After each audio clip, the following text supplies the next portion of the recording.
Welcome back, folks, to the Get a Grip on Life podcast. We're back in the business realm with Scully from Abstrakt Marketing Group. Wow, what a podcast. My co-host from the lighting show, Greg Eric, and I met him. He is the owner of a lead generation company. And we talked about business. We talked about making business. We talked about generating interest in your brand, how to do it, and so on and so forth. So I won't leave you anything any longer here. Without further ado, Scully of Abstrakt Marketing Group on the Get a Grip on Life podcast. Welcome, Scott. Thank you. Thanks for having me. You guys are famous. You know what's weird? Famous show. You know, yeah, it's funny. It's a bit of a heist what we pulled off. Well, it's working. We've gained access to a lot of interesting people in the business through this show, and that's probably more interesting than the sponsorship. And well, the sponsorship's pretty cool too. That's fun. I like that, yeah, for sure. So you have yourself a heck of a sales organization, Scott. Thank you. Where did you how did you get into sales? Where did you start this thing? You know, I've been involved in 3 different businesses. The 2 prior to Abstrakt were marketing businesses focused in the auto industry. Okay. You'll cut your teeth in a hurry there. Sure. You got to know how to sell in a hurry when dealing with car dealers. You talking like auto supply parts? No, we actually helped individual dealers and regions sell cars. We have direct marketing programs, some telephony programs, and really those 2 were about driving leads as well. It was just driving consumers into car dealers to buy cars. And when we sold that second one, we sold it to a much larger group that bought us because they like what we had set up internally to sell over the phone. And, you know, they had invested in us early on. It was actually a vendor of ours at a call center. And when the time was right, they actually bought the rest. And they bought us 2 weeks before everything crashed and the car business went down. A lot of, lucky. That's some time in there. Lucky individuals. Yeah. And so we had to, my earnout changed, and just what was around the corner changed. And so we went on the outside. Myself and a couple of individuals did their marketing while we were figuring out who we were going to be when we grew up, and just kept drilling down to the fact that we were good at simplifying a message and putting a process behind it and taking a product or service to market in a hurry, using that process. And, we thought that it would be interesting to sell that to other entrepreneurs and other business owners. The same process that we use to grow 2 different companies very quickly, we package that up and sell that process for a fee. And So you realized that at the core was a system that was beyond whatever you were selling. yep, absolutely. So the system could be, you could replace the components of the system, which are cars or parts or lighting or whatever, and make it work for anybody. Yep. It's really, Whose really idea hard. was that? It was a lot of things over a number of years, right? There's a big culture play. If you're going to have a bunch of people on the phones, you have to have a really energetic culture and a lot of the things going. So there's that. There's the right software and processes. There's the right training. And along the way, we've had all kinds of people that have put their knowledge into what eventually is today, where we sit today. How many employees do you have? Currently, we're right at 300, and in a real big growth period, by the end of the year, we'll be sitting at 400-ish. What year did you start? 2009. 2009. At the end of 2009. Are you guys still active in the automobile industry, or what your past was? We have some automotive clients, but we've diversified for sure across multiple industries, and just what we're doing applies in the auto industry really more on the B2B side with parts and fleet, but it isn't necessarily the same play B2C, B2C on the front like we did before we offered a direct mail and phone call program to drive consumers into the dealership. And, we really are working a lot in the B2B space. So what are all the markets you cover? You got automobile. We have commercial cleaning, LED, obviously, solar. We do commercial real estate. We're actually in the recruiting game, both realtor and loan officer recruiting, running our process, helping them in the beginning stages of recruiting, identifying the people that are willing to sit down and talk. And material handling.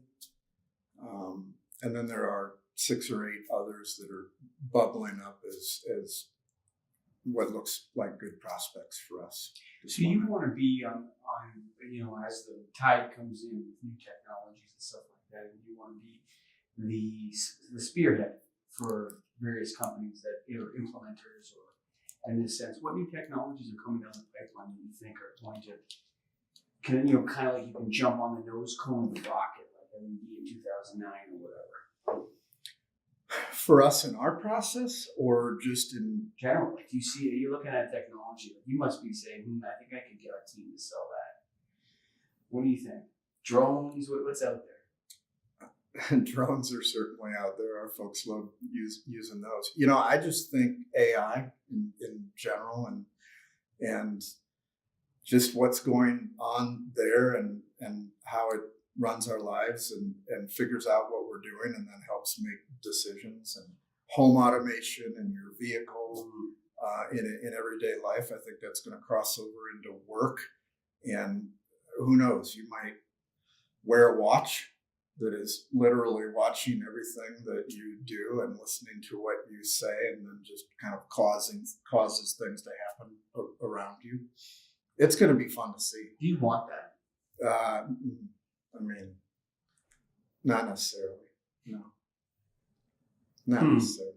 That's it. Earlier I heard you guys talking and you were on both sides. So, Marshall McLuhan says, you know who Marshall McLuhan is? No. He's the guy that said the medium is the message. Okay. I don't know if you heard that term before. Yeah. So he said, first we shape technology, then technology shapes us. And we can't escape this trap. Like it's just, so when somebody says the medium is the message, what he means is that whatever media you consume defines your generation. So how old are you? I'm 49. 49, so I'm 41. So we were the kids that grew up watching TV and playing video games in a room and that defined it. Doesn't matter what you watched, the fact that we all did that defines our generation. Whether you watch MSNBC or whatever you want to do, it doesn't matter, right? So there's a sense that the generation now is the generation of Facebook, and that permanently changes them and differentiates them from you and I. Is that their primary source of information is this here. What's next is that there's not going to be a source of information. All the information will be told to you by artificial intelligence. You don't get to choose. Like, where are we going with this? That scares me a little bit. I hear you. I struggle. Why would you need anyone to sell? Well, I mean, you for a long time with different things that are going on in automation, they have said that an individual salesperson could potentially be less important, and I just don't buy it. There's still somebody that uses all the tools and connects it, and at the end of the day, for somebody to buy at a certain level, I still think that there's human interaction. There might be processes along the way that cause two people to get together, but then I think most people still feel more comfortable having a conversation with an individual before they spend X amount of money. Certain things for sure, and buy a watch and not talk to anybody and be just fine. I mean, if I can go to a checkout counter that I just swipe because I don't buy a lot of stuff when I go somewhere. Yeah. So my wife says, on the way home, can you grab something from Walmart? I'd much rather go to the one that you swipe. You don't have to get in the line and deal with the person. You just beep and then tap your card and I'm out of it. So I think you're right. I think there's places that'll be limited, but you don't think the salesman or the salesperson is going to be limited. Think about what you guys do. Like how many of the people that you've had discussions with, and with some of them, I know it's been multiple discussions and hours of work that go into developing a partnership. How many of them would have just done it? through an automated process, how many of them would have spent a couple $1 million and never talked to you and never realized why you were there? I think there's a point at which people will, everyone has a limit to how much they'll spend without dealing with a human. Yeah. I don't know if the younger generation, if the Facebookers or the Instagrammers are going to be different than the TV watchers. Maybe, I don't know. I think that their level's higher. I think they're willing to spend more money not touching it and not talking to somebody than we might be. So I don't know, as generations come around the corner, maybe it will reach that level where somebody would make the decision to spend a couple $1 million without talking to somebody. I just don't see it anytime soon. I don't see a couple $1 million ever. No. I mean, I that's a lot of money without a handshake. I think so. Not for a long time. Interaction. As far as the markets you have, is there one, or what is the one that you guys have the most people working or involved in? You know, I failed to mention one as we were talking about those niches. IT, managed service providers. We have 111, 112 partners around the country that we are helping open the doors there. You know, the reason why it's probably real easy to sell those guys and, you know, and keep them is they want to deal with technology and they want to solve those problems. They don't want to get on the street. You're like a matchmaking doors. Kind of. That's a good way to put it, but kind of, yeah. It's like, okay, yeah, you do that. Here, you two guys get together. You do something over here. You know, that's what it is. You're like corporate doormen. So here, go in here. Talk to this guy. And sometimes you have to go through a lot of people to put the perfect match together, right? So if you don't have a process in place to literally sift through hundreds of people and do all the activity that those guys were talking about, 5 dials, 7 dials. Yeah, sure. The work. There's some technology behind that dial, isn't there? Absolutely. Yeah. Like, no, people aren't pushing that. Yeah. They're clicking, aren't they? You know, a couple of years ago, we had actually a data science team come in and build some algorithms that are actually plugged into the back end of our Salesforce process that you know, look at things over time and try to predict based on certain things who we should talk to first, second, third. There's a little bit of that. And then, of course, there's just the following the process. There's just a lot of work and it takes a lot of people. And the most important thing is that the work is done. You know, one of the things that these guys will talk about on the phone when we're acquiring new clients is that, you know, an individual salesperson can take an opportunity that one day could be really, really big, and just based on not wanting to call them back because of an interaction, they take it out of your process and throw it away and it's gone. Sure. And with us, we just make sure that the top 1,000 prospects, you know, the ones that everybody wants to do business with, we keep them in and we learn more and more about them over time. And then when they are ready to talk, they talk to you guys versus the people that you might be competing with. And there's a meat grinder aspect to that. It takes a huge infrastructure. There's recruiting the people, getting them in the door, training them, putting them on a team. There's a certain team structure that we've built. You have one, like there's sorry, Nick took us around when we came by before I was a client. We showed him different teams. So I used to work for when I was 18. I worked for a company that's, you know, we stood in parking lots and went door to door selling coupons. Yeah. And we had a big rah-rah fest in the morning. I feel fantastic, terrific, great. Oh yeah, strong juice, baby sucker. I feel wonderful. Right on, right on, right on. Juice, juice, juice, juice. All this sort of stuff. Sounds like a vacuum presentation I was in. It was a lot like that, man. It was a lot like that. But you know, you get yourself excited. You build your crew. You seem to have that combined, that excitement element of it. But you've also have these personalized teams that name themselves different, like the Monkey Club or whatever the heck you have back there. What are they called? The Monkeys or whatever, and Star Wars names. And it's a pretty fun atmosphere because at the end of the game of phones. Game of phones, yeah. So, but because actually making 80 to 150 calls a day is a grind. And you have to have a good atmosphere to go along with that. Otherwise, people are not going to stay with you. 135 calls a day. That's a lot, dude. It's That's a what lot. everyone has to do. That's the standard is 135. How many minutes are in the day? 8 times It's 6? 17,000 an hour. 17,000 an hour. It is. You've done this before. That's, What's the so average much length trial of and a error. phone call? Because you're going to have 30 seconds, 30 seconds, 30 seconds, 30 seconds, 17 minutes.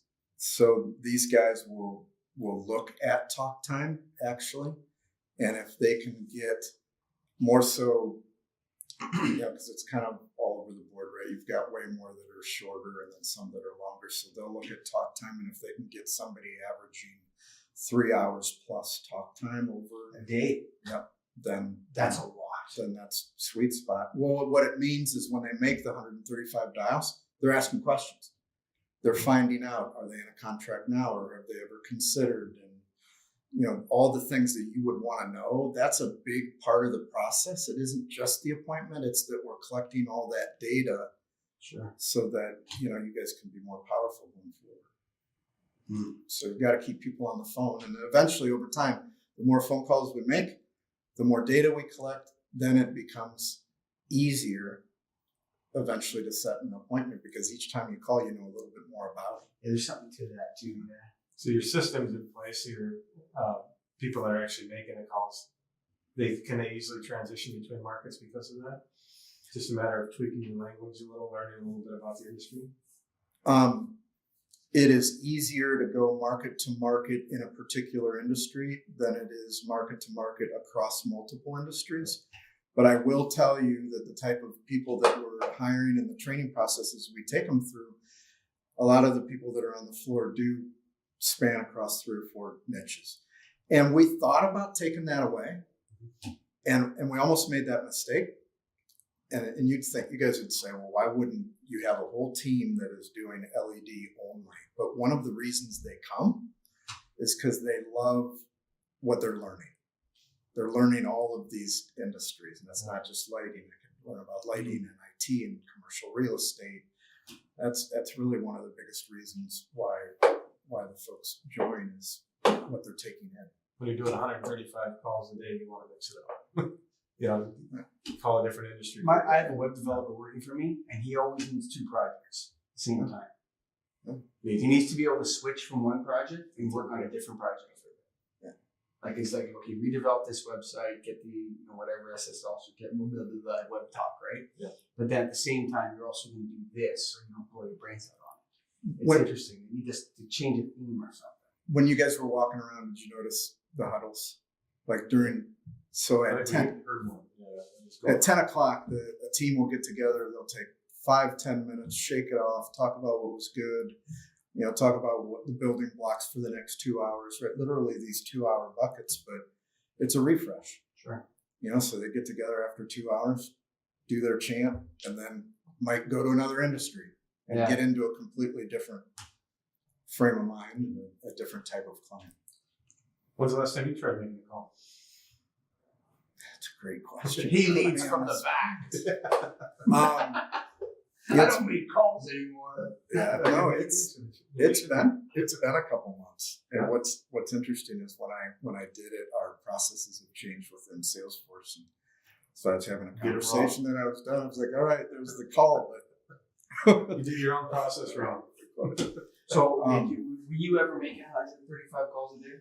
I made so back when I was selling, I was really good at appointment setting. And one of the things that we're talking about in the sales group right now is, look, it's not necessarily about the 135 dials, it's the results, right? And we know that across the board in all skill levels, averaging 135 is going to get us there.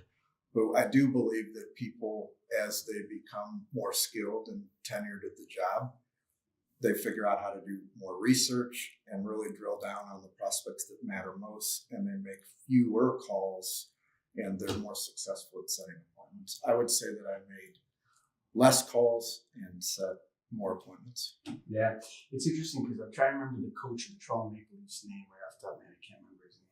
I don't watch that much sports, but I saw him being interviewed the other day. His name's going to come back to me in a second. But they were talking about analytics and metrics, and he was saying, those are great. analytics and metrics, there's a place to there, but you want to score more goals with your team. That's what we're here to do today. And it's interesting. I think that's what you're referring to. At some point, you want to trust your players. You're going to use those metrics. You're going to use those analytics. You're going to have the tools at their disposal. But at the end of the day, you're going to trust them to work smarter too. Yeah. So I mean, we are so metrics driven in everything we do. But when in our outbound sales department, where we're looking to acquire our own customers, they've got metrics starting with a deal. Right. And then from there, we want to make sure they're doing 30 presentations a month.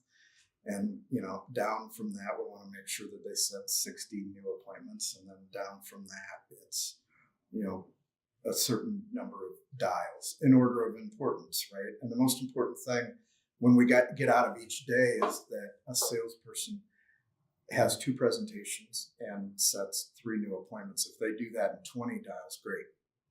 What we don't want to have happen is that they get to the end of the day, they didn't do the pitches or the new appointments, and they had, they only had 50 dials or 40 dials. So those metrics kind of play on one another, and somebody might need to make 100 dials in the beginning in order to come out of the day with 3 new appointments and 2 pitches. And it's just working that every hour. Every hour, every day. I used to train people. I used to say that you have to get through all your no's. Exactly. Right. We talked about it this morning. Yeah. You said, like it or not, welcome. 9 people out of 10 are going to tell you, no way, that's the job you're in. So get used to it. Yeah. And find out who they are. Sure. All that it takes for you guys to generate all these analytics and statistics saying, I know the number is 135. Right. Yeah. I mean, you've been doing it a long time, but just over time, does it change? We landed on a lion's share of our process and our metrics about 3 years in. We joke about in the first couple of years, we thought we were pretty dumb for getting into this. Like, what did we do? But then we started to figure out what a team infrastructure looked like and predictable metrics. And we locked a lot of that down about 3 years in. And then I'll say that it's evolving as we go. There's guys like David and Nick that are clearly very smart and good at what they do, and they have ideas and help us make the process better in real time all the time. It's interesting because they kind of are like half lighting dorks, half Wolf of Wall Street or something mixed into it. I don't know what it is, but they're kind of like, you can tell they want to talk about lighting. They feel like they're in the lighting industry at the same time, but really they're in the lead generation industry. When I was sitting back there listening to you guys, great discussion, by the way, I couldn't help but think, God, these guys know quite a bit about lighting. Sure. They're able to carry on a conversation about lighting. You're talking about the trenches. You're talking with 2 guys that have 5,000 people who are going to listen to the show. So and so I really do believe in the core niches that we serve, that's how it ends up being. And if you think about it, it makes sense because when you're in the first part of the sales process, you have to talk to so many people. The activity is very, very high. And if they're focused only on that, of course they're learning along the way. And most salespeople don't want to make that many outbound calls, and quite frankly, aren't involved in as many interactions as our people end up being involved in over a 3-month period. So someone will say, well, why would I want you representing us on the phone? But the thing is, very quickly, we've had more interactions than a lot of their salespeople have, and can kind of talk the talk like they can. Do you think this model is sustainable across all industries for the long term? Or are there industries where you look at and say, we've tapped it? I don't know, we keep calling and making these appointments. That's a great question. You guys were talking about legislation and tax advantages and things that may change the game. But I still think that lighting doesn't go away, and something different is around the corner. We always end up kind of being tenured in an industry because as people in the industry figure out what's next, then they're coaching us, and then all of a sudden our approach is different, and then we can have a long stay in that niche. What I do think is as people evolve and they are in different channels, we're evolving with our process. So we were very heavy phone and email, and we've added LinkedIn and different social channels. And our goal is to have one price, one product, where wherever you are, we're going to be there having a conversation with you, and we might set an appointment on LinkedIn. We might get an inbound email. We might get you on the phone. We might have a promoted post on Facebook because you visited a client website. Now all of a sudden the guy's at a kid's soccer game. It's a break, and he flips open Facebook to thumb through, and all of a sudden there's It's so gross, but so powerful at Yeah. the same time, isn't it? Like the way social media marketing works, it's really powerful. a little scary, A little bit. but so targeted. That's real, right? It depends on what it's like. I flip back and forth between rebate programs, and there's the guy that hosts the Get a Grip on Lighting podcast, and I have some concerns with rebate programs. As soon as I take off that hat and jump back into the sales pit, I'm rebate jockey number one, bro. I'm slamming it. So it depends on where you are and what you're doing at that particular moment. When if I'm selling lighting to my customer, my job is to get them the highest possible rebate I can within the rules of the program. That's it. Whether I think it's a stupid rebate, happens all the time, actually. Yeah. But if my client can get it, they get it for me. Right? So you have two minds. Can be of two minds. You guys ever turn anybody down? Anybody that is a client that reaches out to you and you do some research on them, you say, you know what?